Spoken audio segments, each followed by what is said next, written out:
સ્વાદમાં નંબર 1 અને બનાવવામાં એકદમ સરળ એવા આજે આપણે છોલેની રેસીપી બનાવીશું। મેં ઘણી અલગ અલગ રીતના છોલે તમારી સાથે શેર કરેલી છે રેસીપી, પણ આજે આપણે એકદમ અલગ જ રીતના છોલે બનાવવાના છીએ જે ફટાફટ તૈયાર થઈ જશે। તમારે ટિફિનમાં બનાવવા હોય તો પણ ફટાફટ તૈયાર થઈ જાય તેવા છે। અને તમે તેને રાઈસ સાથે, બ્રેડ સાથે, પાઉં સાથે કે પછી કુલચા સાથે પણ સર્વ કરી શકો છો, પરાઠા સાથે પણ ખાઈ શકાય છે। બાળકોને પણ તમે લંચ બોક્સમાં પણ પેક કરીને આપી શકો છો। બહુ જ સરળતાથી અને ખૂબ જ ટેસ્ટી એવા બને છે, તો જરૂરથી વિડીયોને એન્ડ સુધી જોતા રહેજો। તમારું સ્વાગત છે મારી ચેનલમાં અને આપ સૌને મારા જય શ્રી કૃષ્ણ। તો ચાલો શરૂ કરીએ આજની આ રેસીપી। તો સૌથી પહેલાં આપણે એક કુકર લઈ લઈશું અને આ મેં એક નાની વાટકી જેટલા છોલે રાતે પલાળીને રાખેલા હતા। તમે જોઈ શકો છો એકદમ સરસ એવા પલળી ગયા છે। હવે કુકરમાં તેને એડ કરી દેશું અને મેં પાણી પર્યાપ્ત જ લીધેલું છે, મતલબ જેટલું જોઈએ એટલું લીધું છે, એટલે નાખવાની કે કાઢવાની જરૂર નથી। હવે આપણે મેં આ ટી સ્ટ્રેનર લીધેલું છે જેથી કરીને કોઈ મસાલા અંદર ન રહે અને ફ્લેવર બહુ સરસ આવે। હવે તેમાં આપણે એક તજનો ટુકડો, એક કાળી એલચીને મેં થોડીક ફોડીને લીધેલી છે એટલે ફ્લેવર મસ્ત આવે, 3 થી 4 લવિંગ અને એક લીલી એલચી લીધેલી છે અને 2 થી 3 એલચીના ફોતરા લીધેલા છે। જનરલી આપણે અંદરથી બી યુઝ કરી લેતા હોય તો ફોતરા રહી જતા હોય, તો આ રીતે તમે યુઝ કરી શકો છો। તેનાથી ફ્લેવર બહુ મસ્ત આવી આવે છે।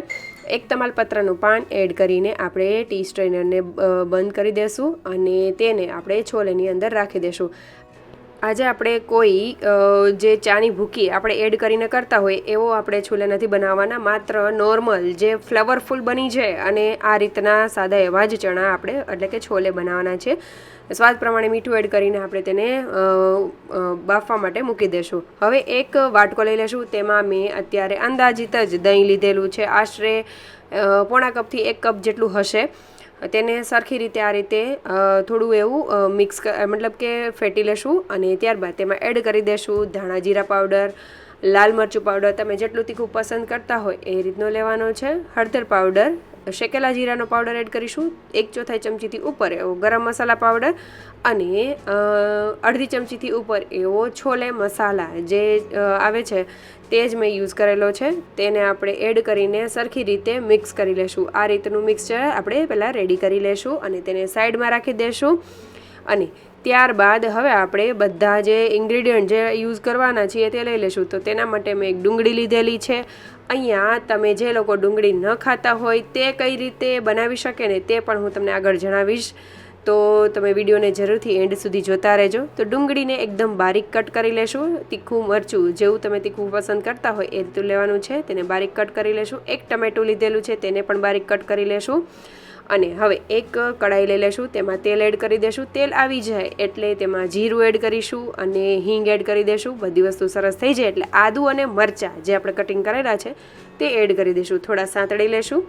ત્યારબાદ 1 ચમચીથી થોડો ઉપર જ મેં ચણાનો લોટ એડ કરેલો છે। આનાથી ગ્રેવી બહુ સરસ એવી થશે અને તેની થિકનેસ પણ સારી એવી થશે।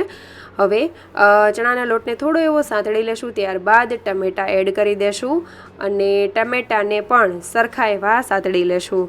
તો અહીંયા માત્ર એક જ ટમેટું લીધેલું છે, મીડિયમ સાઇઝનું, તમે જોયું હશે એ રીતનું જ। હવે તેમાં થોડું એવું મીઠું એડ કરીશું જેથી કરીને તેની કુકિંગ પ્રોસેસ સ્ટાર્ટ થઈ જાય, મતલબ જલ્દી ગળવા લાગે। હવે થોડું એવું જ કસૂરી મેથી હાથમાં લઈને મસળીને એડ કરેલી છે। આ સ્ટેજ ઉપર એડ કરવાથી તેમાં બહુ સરસ એવી સ્મેલ આવે છે અને ટેસ્ટ મસ્ત એવો આવે છે।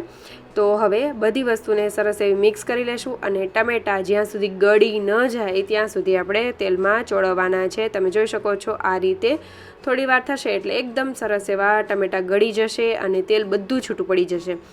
હવે ત્યાં સુધીમાં આપણા જે છોલે છે તે બફાઈ ગયા છે, તો તેમાંથી ટી સ્ટ્રેનર કાઢી લેશું। તમે જોઈ શકો છો કે આમાં કોઈ પણ જાતના મસાલા ન રહે, એટલે ઘણા લોકોના ઘરમાં કેવું હોય કે મસાલા વચ્ચે આખા મસાલા વચ્ચે આવે ને તો ગમતું ન હોય, તો તમે આ રીતે યુઝ કરી શકો છો અને વઘારમાં પણ એડ કરવાની જરૂર નથી કારણ કે ફ્લેવર બધી આપણા છોલેમાં આવી ગઈ છે। હવે તમે છોલે જોઈ શકો છો કે કેવું સરસ એવો એકદમ મેશ થઈ જાય છે, એવા બફાઈ ગયા છે। ટમેટામાં થી પણ એકદમ તે ગળી ગયા છે અને તેલ છૂટું પડી ગયું છે, તો આ સ્ટેજ ઉપર આપણે દહીંને એડ કરી દેશું અને થોડીવાર માટે કન્ટિન્યુઅસલી હલાવીશું જેથી કરીને કોઈ ફાટવાનો કે એવો કંઈ પ્રશ્ન જ ન રહે। ચણાનો લોટ એડ કરેલો છે એટલે બહુ ઓછા ચાન્સીસ છે પણ આપણે તેને કન્ટિન્યુઅસલી હલાવીશું અને તમે જોઈ શકો છો કે તેમાં સરસ રીતે તે કૂક થવા લાગ્યું છે, મતલબ એમાં બબલ્સ આવવા લાગ્યા છે. તો થોડી વાર માટે આપણે કન્ટિન્યુઅસલી તેને હલાવીને આ રીતે રહેવા દેશું અને થોડી વાર થશે એટલે તેમાં જે તેલ છે તે બધું છૂટું પડવા લાગશે અને ગ્રેવી સરસ એવી તૈયાર થતી જશે. તમે જોઈ શકો છો તેલ ધીમે ધીમે ઉપર આવવા લાગ્યું છે. તેલ આવી રીતે ઉપર આવી જાય એટલે આપણે છોલેને એડ કરી દઈશું અને પાણી મેં સાથે જ એડ કરેલું છે. તો તમે જોઈ શકો છો કે આમાં કોઈ પણ જાતના આખા મસાલા આવતા જ નથી, વચ્ચે પણ નહીં આવે અને સ્વાદમાં નંબર 1 લાગશે. બહુ સરસ એવી સ્મેલ આવે છે જે આપણે આખા મસાલા એડ કરેલા છે ને એની. હવે આપણે જે છોલે છે એડ કર્યા પછી બધી વસ્તુને સરસ મિક્સ કરી લેશું અને થોડા છોલેને લઈને ચમચામાં તેને આ રીતે મેશ કરી દેશું એટલે ગ્રેવી આપણી થોડી ઘટ્ટ થઈ જાય. હવે બધી વસ્તુ હલાવીને તેની ઉપર જે છોલે મસાલો એડ કરી દેશું અને થોડી એવી કસૂરી મેથી આ રીતે હાથની મદદથી મસળીને એડ કરી દેશું અને બધી વસ્તુને હલાવી લેશું અને ઉકળવા માટે રહેવા દેવાનું છે. આને થોડી વાર માટે ઉકાળીશું જેથી કરીને બધા ફ્લેવર જે છે ને તે બહુ સરસ એવા ઉભરીને આવે અને ટેસ્ટ બહુ સરસ એવો થઈ જાય.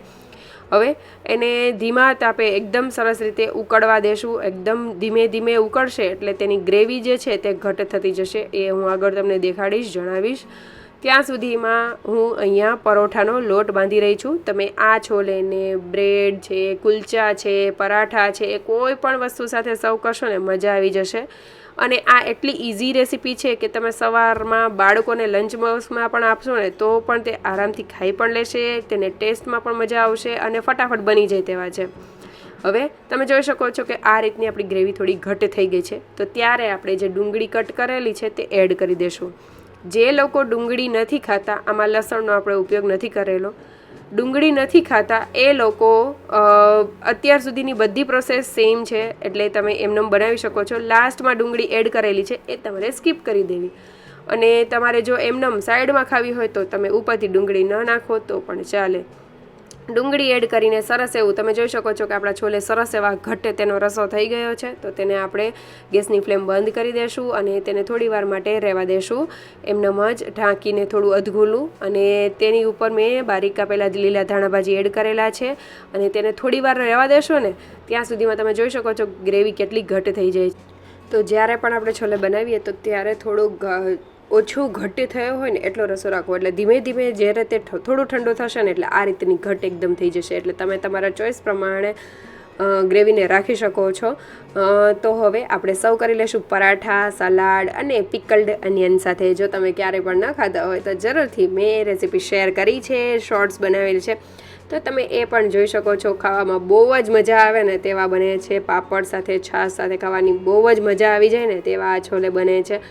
જરૂરથી ટ્રાય કરજો એક વખત. બહુ સરળ રીતે બનાવેલા છે અને ફટાફટ તૈયાર થઈ જાય છે. તો એક વખત જરૂરથી આ રેસીપી ટ્રાય કરજો અને પિકલ્ડ અનિયન પણ બનાવજો. તે બહુ જ ફ્લેવરફુલ અને એકદમ ટેસ્ટી એવા લાગે છે. કોઈ પણ સબ્જી યાર ખાશો ને તો મજા પડી જાય તેવા છે. તો રેસીપી કેવી લાગી તે મને કમેન્ટ કરીને જણાવજો અને સારી લાગે તો લાઇક, શેર અને સબસ્ક્રાઈબ કરજો. Thank you for watching.